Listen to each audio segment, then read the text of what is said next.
Alright, what up people? It's your boy Chib from Green Eagle Eye, coming to you again with a brand new video. This time is to talk about another Eagle Eye episode. I told you I was going to be banging these out left, right and centre for the next few days. Just because we're in the final stretch of the transfer window, so it's only right that I bring out shows the last couple of days of the transfer window. And apart from anything, there was mega fucking news that came out this morning. It literally woke me up, and what a way to wake up. Unless you've been living under some sort of rock and you've avoided news and social media and you haven't got your mobile phone on standby for Arsenal news, then I guess let me reveal it. Stan Kroenke has taken out a 550 million pound loan in order to buy Arsenal Football Club. Now this coincides with a story that broke a couple of weeks ago, that Musinov was ready to sell his 30% stake, because the way he sees it is, well, I might as well go and make a difference to a football club that actually wants me, namely, most likely, Everton, because we know he's got interest in that club. On the one hand, devastated. You know, on the one hand, I'm devastated. But I'm devastated. But here's the thing, and here's where I think people got my message twisted today. I was devastated yesterday.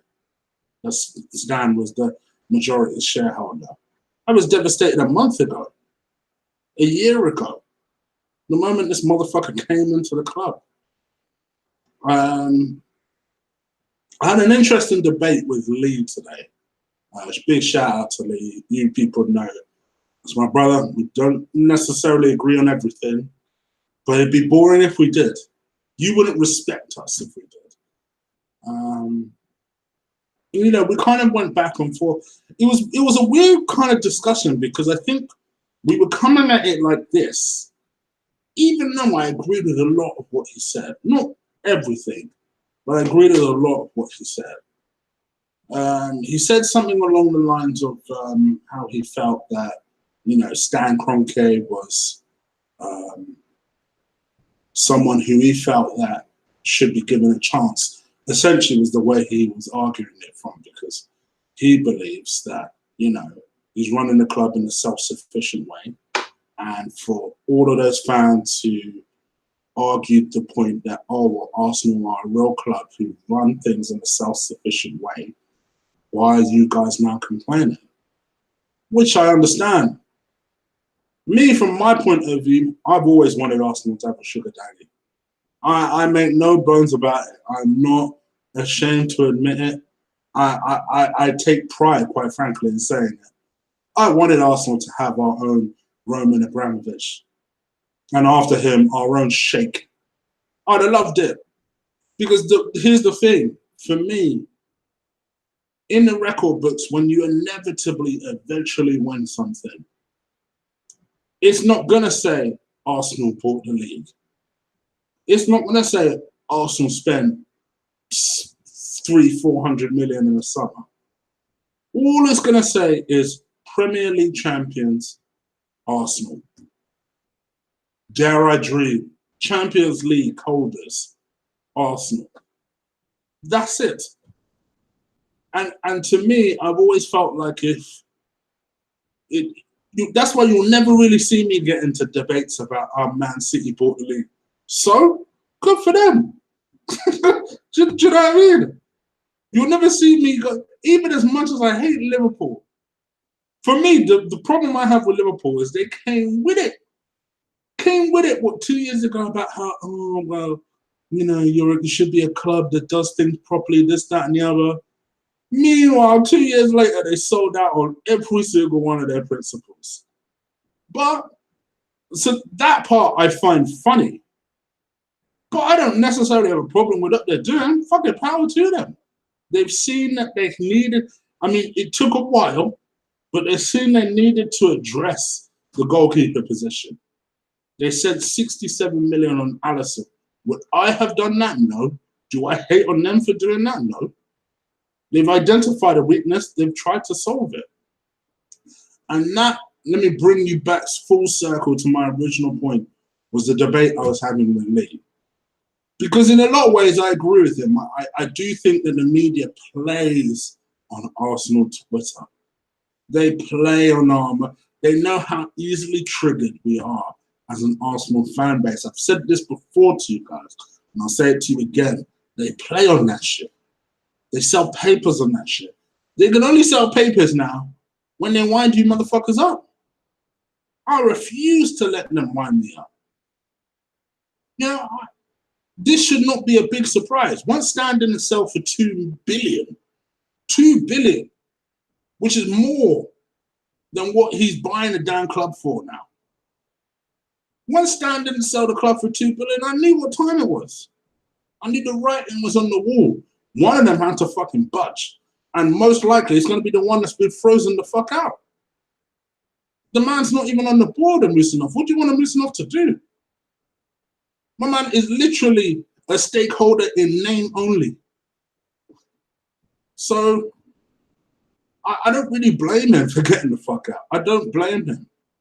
From our point of view, quite frankly, the only thing we can do now is pray. Pray and just hope that by the time that this old man has finished with whatever the fuck he's using our club for, that we're not in such a horrendous state that no one can fix it. Because I don't trust the fucker for a second. But I refuse to be wound up by it. That's the point I'm making. Because what are you going to do? Protest? Cool. That worked well for you last season. You know, we're at the beginning of the season right now. The last thing our fan base needs to be distracted by this shit. That's the point that's where I do agree with Lee.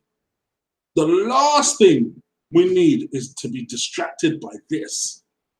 This is going to be a crucial fucking year for us.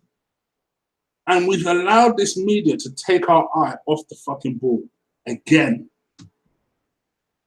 Still a couple of days left. Let's put our eye back on where it needs to be. Because we need it. We're gonna need, this City game is going to be hard, boy. This year is going to be hard. So now I've gone on for about 9 minutes on this fucking Stan Kroenke subject. Let me move on from it for a start. I think that would probably help. So as you can imagine, as we edge closer and closer and closer to deadline day, more and more stories are coming out. So much so that Leon Bailey has actually come out literally within the last hour and has basically confirmed that he is interested in moving to Premier League. And obviously us, City, in particular Chelsea, are all circling around the Jamaican star. Currently he earns £7,000 per week. So, I mean, that'd be music to fucking Arsenal's ears because they won't want to pay him too much, but anything above that is going to look like a fucking... They can quadruple his pay and it will still be pittance. Let's be real here. They can give him a nice, juicy 50 to 60,000 a week contract. I know that's what they're thinking already. Maybe give him a 5-year deal and he's ours, but it's going to be pricey. The guy's 20 years old, but bags of potential. I would really like to see if we can secure this. To me, forget Dembele. The Dembele deal to me was never, it was a deal I would like. It's a deal I would want, but it's a deal I've never ever really been convinced by. This deal is doable because you have the player coming out and saying, I want to leave. The club have more or less said, if we get 40 to 50 million, no problem. For a player of this potential caliber and current caliber, 40 to 50 million in this climate is not horrendous. We need a winger. And you can buy him and also say to him, look, you're 20 years old, you need to settle the fuck down and we'll bed you in as soon as, you know, gradually. To me, I think this is the deal you have to make. pacey as well, and we need pace. To me, we need pace. So I would love us to do this deal.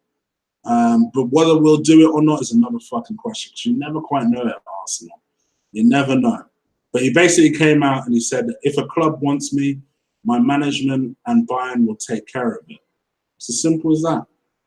Basically, if you want him, go and get him. If you want him, go and get him. So there were other deals that came out earlier today. Sorry, other stories that came out earlier today. So there was a story of how we were about to offer 89 million for Ousmane Dembele. Just to further describe this apparent offer, it was going to be a £9 million loan deal. Impossible. Let me tell you now, there is no way, even if we loaned him, it would only cost 9 million. But anyway, 9 million loan deal, and that would come with a guarantee that next summer we'd sign him for 80 million. You're all right. No fucking way. No fucking way. To me, this is a story that came out at a very crucial time. And that was a time around about where we announced that Stan was going to buy the fucking football club. And they knew that a backlash was coming. So suddenly this story materialized. Not for me. It's impossible. There is no way I see that happening. And then the other story which I saw a lot of was Danny Welbeck. So I know he returned to training today. Pretty good pictures, actually. The pictures that look like he's happy, considering. But there are stories linking him with Bournemouth and Southampton. And he's favouring the move to Bournemouth. You know, I think he's quite good friends with Jermaine Defoe. Most people like the idea of working with Eddie Howe. He's a good manager. To me, I would like to see him at Bournemouth. I think he could do bits at Bournemouth, you know. I think Southampton, what's he going to do there? You know? Where at Bournemouth, I feel like that's the right step for him to take. And I personally would like to see him take that step. So that's pretty much it from me, just apart from a last minute effort to try and get Dembele. Oh, by the way, Reece Nelson signed a contract. That was another contract that people just forgot. But it was confirmed today that he signed a new 5-year deal on his contract, which is fantastic news.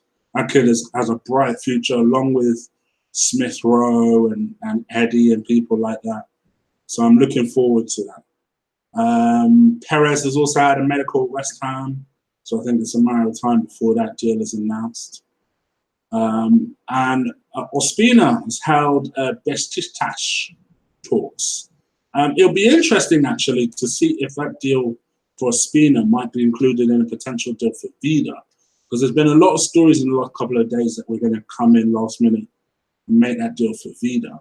And Vida has actually said to his club that, listen, you guys know I've always wanted to go to the Premier League. If a Premier League club come in for me, you guys need to make that happen. So he's basically kind of sounded out his club to say, you know, if somebody comes in for me, I want to leave. I won't make trouble, but if it's someone from the Premier League, I want to leave. So, you know, fair play. I feel like adding an imposing defender is important, and if it's something that we can do, we should be looking to do that. So, yeah. All right, people, that's it from me, man. I was supposed to be on another show today, but literally my neck and my throat are just hurting. But I just wanted to get this out because I promised you guys I'd be able to do it. So apologies to Ryan if he is watching. I know I'm supposed to go on the show. But anyway, if you're watching me for the very first time, crush, destroy, drop kick the shit out of that like button. Also, if you are, if you've not subscribed to me, hit that subscribe button. I'm going to be coming thick and fast with shows over the course of this week. Tomorrow, I do my final chopping block of the summer. I'm going to do that live for you guys as well. So for all of those people who bitch about my African beats, We're having it one more time, motherfuckers. One more time is coming. So we're gonna have that live tomorrow. So that'll be interesting. And then Thursday will be my show with Frimpong, which I cannot wait for. Cannot wait for. For anyone who's seen me on Twitter, who knows me on Twitter, everyone knows that he's my favorite guy on Twitter. So that will be real interesting to see what he has to say. And of course that will be on deadline day, and it'll be just after deadline day. So there'll be a real deadline day special to that. No, I don't have a yellow fucking tie. I ain't Jim White, so I won't be wearing one. But definitely catch us on that. That'll be at 7 o'clock British time. And yeah, that's pretty much it from me. It's my ramblings over and done with. All right, people, I'm out of here. Take care. Deuces.